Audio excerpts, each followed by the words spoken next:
Hi everyone, my name is Dr. Brenda Combs. I am the Ambassador of Inspiration and I am the founder of BRC Theater Group. We are a community theater group that performs around the valley, all original plays that I have written myself. Ready? Ah, it's a little quiet. Are you ready? Yeah. One more time. Are you ready? Yeah. Let's get started. Hold on, Michelle. Look at these pictures. Who are these people? I didn't look back. I have never heard of them. It says here that these are some of the first African American millionaires and leaders in America. Wow. Since we have a presentation at school about Black history, why don't we just start here? Right. I'm sure nobody has heard of William Wells Brown to any The club. presentation stand out, Michelle. We have to rise above other kids. It's our responsibility. Okay, Mr. Class President. You sound just like a politician. You know, when you come to future in politics. You never know, Michelle. Anything is possible. Who knows? Maybe one day I might just be president of the United States. Yeah, and one day I might be turned my best-selling novel. In the meantime, we decide to even get to work on our reputation. Where should we start? Well, since you like doctors so much, let's start with Rebecca Lee Crumpler. Regularly who? Rebecca Lee Crumpler, she was the first African American woman to become a doctor of medicine in the United States. First black doctor? Sounds exciting. I know, right? Oh my gosh. She's just a girl and she's on fire. Yes. How are you guys doing today? I'm here to tell you about a girl on fire. Me, Dr. Rebecca Lee Crumpler. I was born Rebecca Davis in Delaware on February 8, 1831. I grew up in Pennsylvania where my aunt provided care for the sick. I attended the prestigious private school, the West Newton English and Classical School of Massachusetts, as a special student. In 1852, I moved to Charlestown, Massachusetts. Dr. Crumpler passed away on March 9th, 1895, and she was buried in Fairview Cemetery near her home in Boston Hyde Park neighborhood.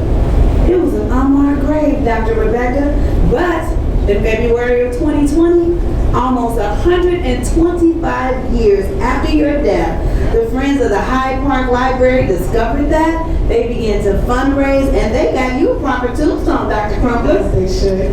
Ladies and gentlemen, I present to you the first African American doctor of medicine, Dr. Rebecca Lee Crumpler. This year we have been very fortunate and blessed to partner with the Arizona Latino Arts and Cultural Center. We have a residency with to do all of our plays here for this theater season. Today we are doing one of my favorite plays because it is based on actual true events in Black history. Today we present to you The Price of Freedom. My name is Richard Theodore Greener. I was born in January 30th, 1844 in Philadelphia, Pennsylvania. But my family later moved to Boston, Massachusetts in 1953. But I wasn't able to attend school because I was black. One of the employers that Richard worked for helped him enroll in a preparatory school, Oberlin Academy at Oberlin College. You then enrolled at Phillips Academy and you graduated in 1865. You studied at that academy for 3 years before transferring to Harvard College. Yes, I did. I received my bachelor's degree in 1870 at Harvard University. But my graduation was classified as an experiment at administration. But it paved the way for many more black Harvard graduates. While at Harvard, I won the Bowden Prize of Elocution, not once, twice. Twice. An article appeared in the Rochester Daily Democrat on August 16, 1869, and this article stated that you succeeded in living down the prejudices against your race and color. You are the first colored youth who has ever passed through that college. After graduating from Harvard, Greener served as principal at the Institute for Colored Youth in Philadelphia, and then you became became the principal of the Summer High School, which is a colored preparatory school in Washington, D.C. So I did. I attended law school at the University of South Carolina. And I was admitted to practice the bar at the University of South Carolina. But then I moved to Washington, D.C., where I got to serve on the bar of the District of Columbia. You were also a professor at Howard University Law School. Yes, I was. I took the position. They didn't give it to me. I took the position as a professor at Harvard University School of Law. Well, Mr. Greener, I know in 1874 you married Genevieve Ida Fleet and you had 6 children. And you later separated from your wife and took a Japanese common in-law wife and had 3 children? Sorry. They never divorced, but his wife and daughter changed their name to Green to disassociate themselves from him. Anyway, One of your daughters became the personal librarian to J.P. Morgan, and she passed for white. Woo! look at here. I received not one, but 2 doctorates. Come on, right. One from Monrovia University in Liberia and one from Howard University. All right. Yes, I did. You served as the head of the Color Bureau. No, You did? I took the job. I took the job as the head of the colored Republican Party in Chicago, Illinois. Homemade millionaires. And oftentimes people have asked me, what is the price of freedom? The price of freedom costs a lot. It costs lives, and it is part of our history that was trying to hold us down, but we are overcomers, we are achievers, and we don't give up. So today, So get glad, find out why you sad. All that jealousy, you should subside. I think it's time to turn that mirror on you. Put it up close for a clear view. And look deep down inside. And soon you will find a pretty soul that needs more shine. My world has come together. And maybe I just wanna let it shine. There is no good or better.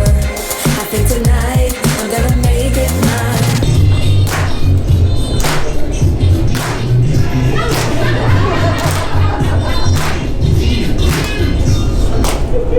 Good evening. My name is Lewis Howard Latimer. I'm a Negro who contributed to electrical technology. You see the lights up there? Look at them real good. I made the lights more practical and affordable. And I know everybody got a cell phone. Pull them up, pull them out, and raise them real high. Come on, raise them up. And I want you to do me a favor every now and then. Look at that phone. You can tell your neighbor, did you know Lewis Latimer designed a patent for the telephone for Alexander Graham Bell. Did you know it? Here. I made $3 a week. A week? A week. Ooh.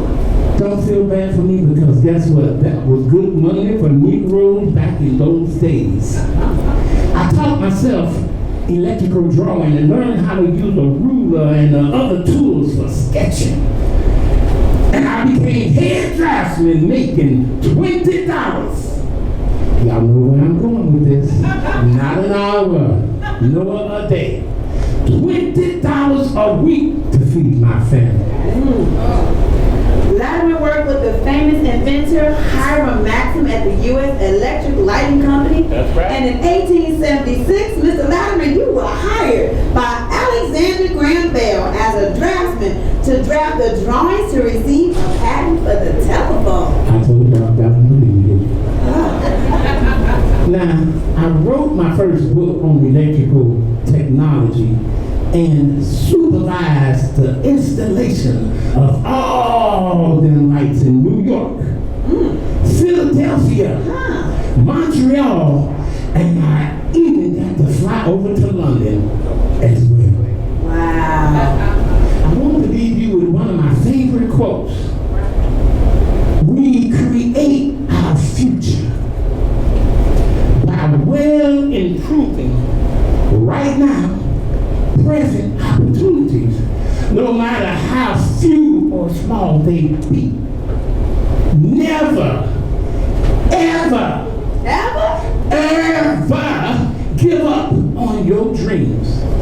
Always see the light. And I want to leave you with this from my slaves, mama and papa. Hold on just a little while longer. Hold on, yeah, a little while longer. Hold on just a little while longer. Everything will be all right. And they said this, pray on, help me say it, just a little while longer. Pray on. Pray on. Yes. Ladies and gentlemen, Pray I present to you inventor and author, Mr. Lewis Howard Palmer. Everything will be all right.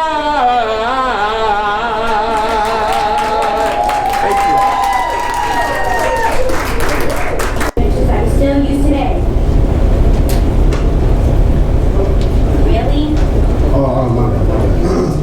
Next we have Bessie Coleman, who is listed as the first African American female aviator.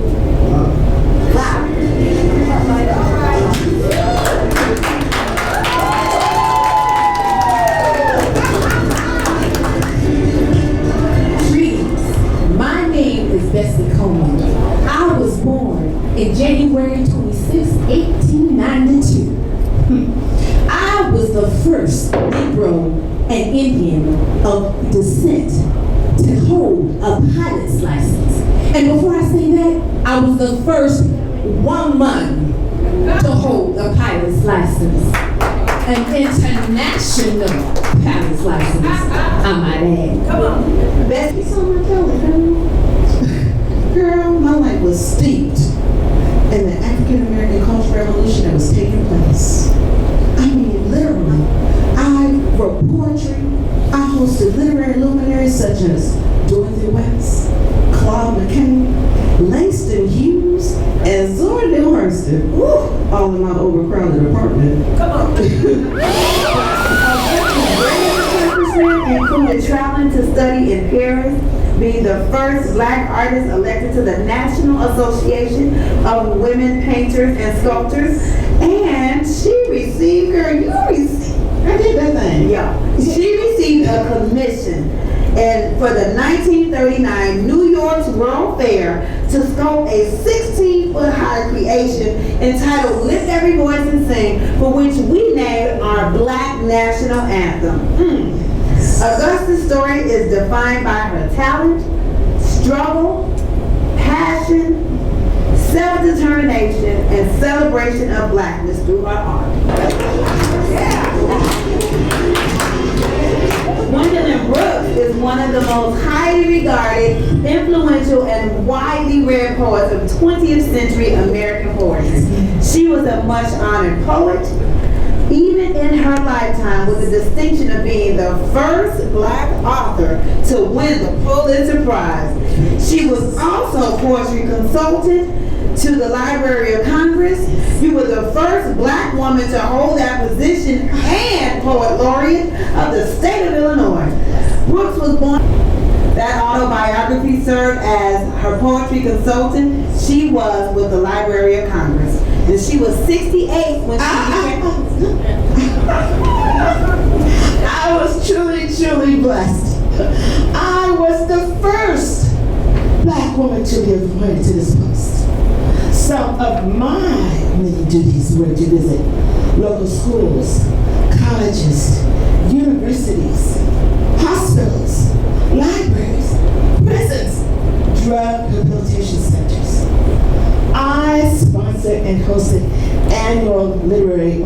ceremonies and awarded prizes funded out of my own pocket. He started me on my way.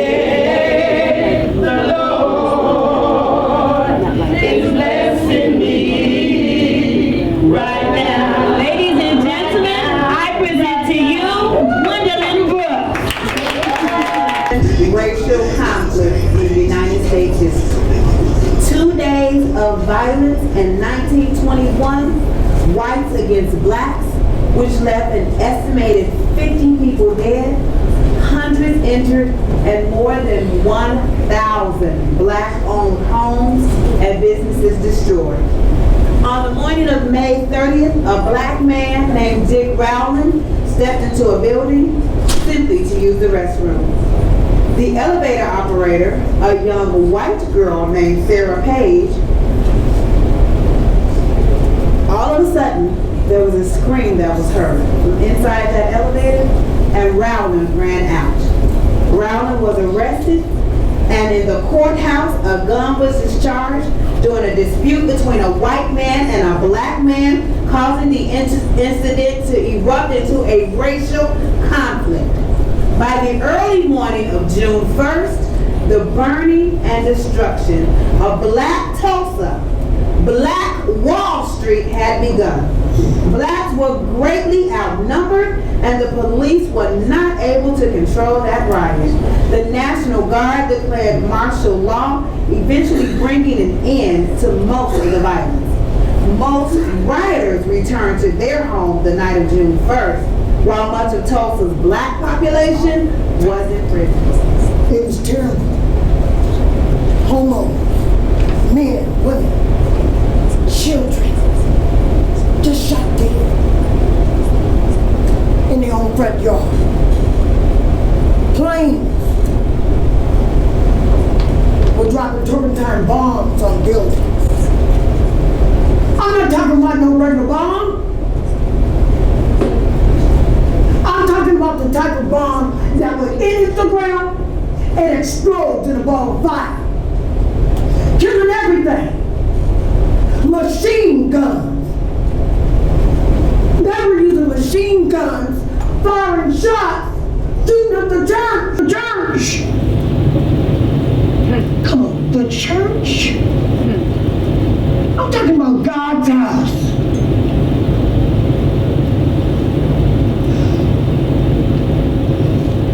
But let me tell y'all something. Before Greenwood was burned down, it was beautiful.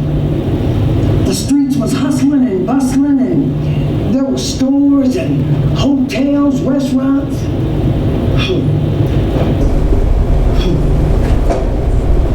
Even the taxi service used the Model T through. There were nearly 200 businesses in a 35 square block community. Black folks had it going on.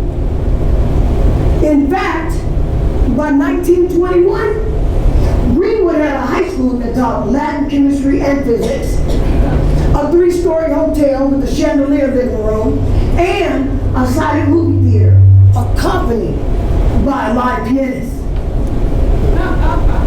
It was going on. Black Wall Street wasn't no rinky-dinky, run-of-the-mill community. There was no ghetto. Black Wall Street, let me tell you what it was. It was a growing African-American community with dozens and dozens of sole proprietorships, mom and pop businesses. We had our own pharmacy, dry cleaners, barber shops, beauty shops, movie theaters, pool halls.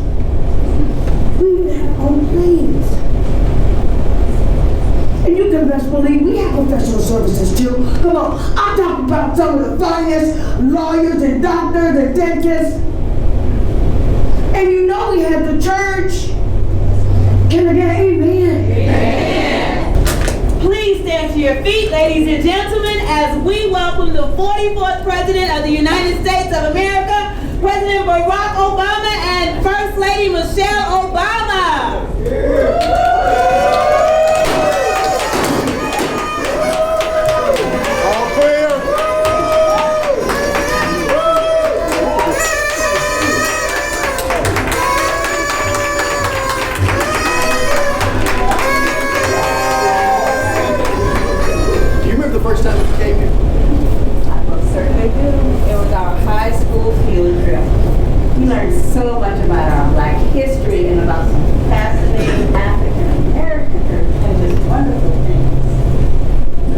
I told you one day I would be back.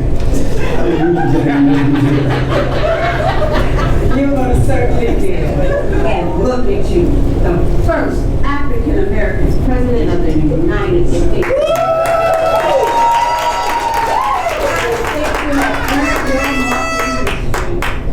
You know, African American people, we've come a long way. You know, we got a long way to go. We got a lot of work to do. This is true. But you know what? I think we've already made our mark. Because guess what? Little boys and little girls that look like you and me will finally know that their dreams can also. Amen! Yes, we can. They can even become president. You know, a lot of people are going to come forward, and they are not going to be nice. Well, this is true. But guess what? When they go low, what do? We go high. Obama's victory speech after winning the race for the White House, defeating Senator John McCain, becoming the first African American president of the United States. Thank you.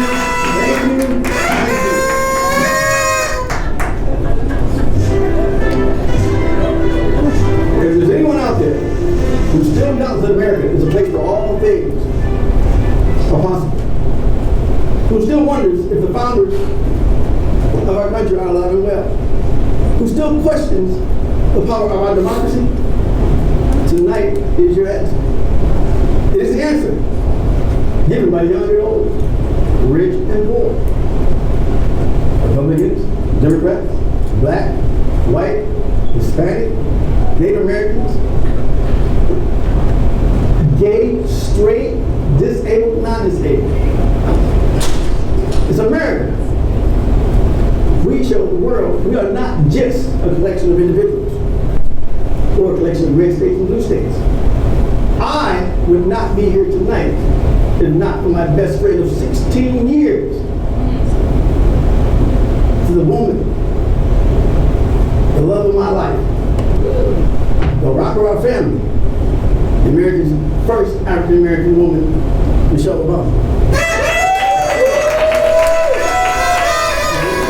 Cynicism and doubt, and those who tell us that we can't, we will respond with that old creed.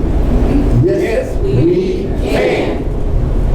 Ladies and gentlemen, share with the world to let everybody know that nothing is impossible. If I can do it, literally anybody can do it.